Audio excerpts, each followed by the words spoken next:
Hello. This content is brought to you by the Japan Regenerative Medicine Attend Center, an information and guidance desk for consultation with medical institutions in Japan. Imagine your brain is basically this high-security fortress.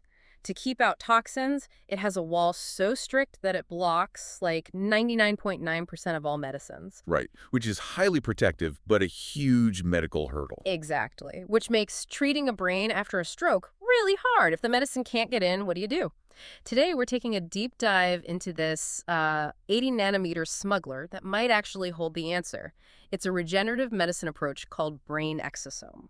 And before we dive into those microscopic smugglers, let's just ground this for a second, because regenerative medicine at its core isn't just about managing symptoms. It's really the science of helping the body repair or replace damaged cells. Yeah, going right to the root of the issue. Precisely. And in the context of the brain, we're looking at a very cautious, research-driven exploration to support cellular health, especially for those navigating stroke recovery or other neurological conditions. I mean, there are no magic wands or guaranteed cures here, but the science is truly remarkable. And that brings us right back to that massive fortress wall, right? The blood-brain barrier, or BBB.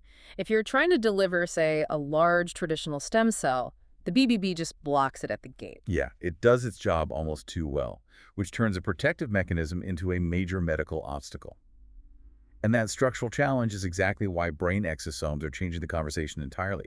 We're talking about microscopic messengers that are just 80 nanometers in diameter. Wow, that is incredibly small. It really is. So instead of trying to force a massive cell through the wall, these nano-sized exosomes just slip right past the BBB. They can deliver specific chemical signals directly to the brain cells. So they aren't getting stopped by the guards at all. But wait, when I hear regenerative medicine, my mind immediately jumps to normal stem cells, like, from bone marrow or fat. Why use an amniotic source for these exosomes? Well, the origin really defines the function. Amniotic-derived exosomes come from the amniotic membrane. If you think about the biological job of the amniotic sac, it literally has to protect a developing fetus from being attacked by the mother's immune system. Oh, right, so it's naturally evasive. Exactly. It has this natural immune privilege. And that's why these specific exosomes have incredibly low immunogenicity. When they're introduced to a patient, they just don't trigger the body's defensive alarms. They fly right under the radar, and once they slip past that immune radar and the BBB, they start unpacking some highly specialized tools, right? I know the research highlights an enzyme called neprilysin. Yes, neprilysin. It specifically targets the breakdown of amyloid beta, which is, that plaque buildup we constantly hear about in Alzheimer's disease research. Okay, so it's clearing out the debris. Right, and they also deliver neurotrophic factors. You can think of these as, like, a biological fertilizer for the brain. They physically help surviving neurons sprout new connections to bypass damaged areas. So it's supporting neuronal survival and actually rebuilding neural networks. But if you're, navigating life after a stroke, the big question is how this biological fertilizer applies to real-world recovery, especially with lingering motor and language impairments. Well, by targeting that post-injury brain environment, researchers are studying these exosomes for their potential to aid functional recovery and bring down inflammation. And beyond stroke, they're investigating applications in Alzheimer's and Parkinson's too. Looking for ways to offer functional restoration in those deteriorating environments. But introducing foreign biological material to the brain definitely makes me think of tumors or rejection.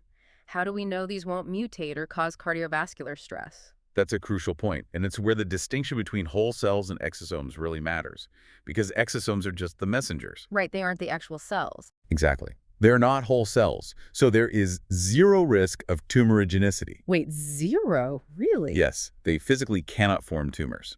The multi-stage safety testing shows an absence of genetic mutations, an incredibly low immune response, and a lack of adverse cardiovascular impact. Got it. Now, we should be really clear here. This isn't an over-the-counter fix. Suitability relies entirely on a qualified physician's judgment. Plus, for those listening outside of Japan, pursuing this actually means traveling there for the consultation and treatment, right? That's right. But the patient pathway is designed to minimize that burden as much as possible. It starts with a simple initial inquiry to review basic medical info.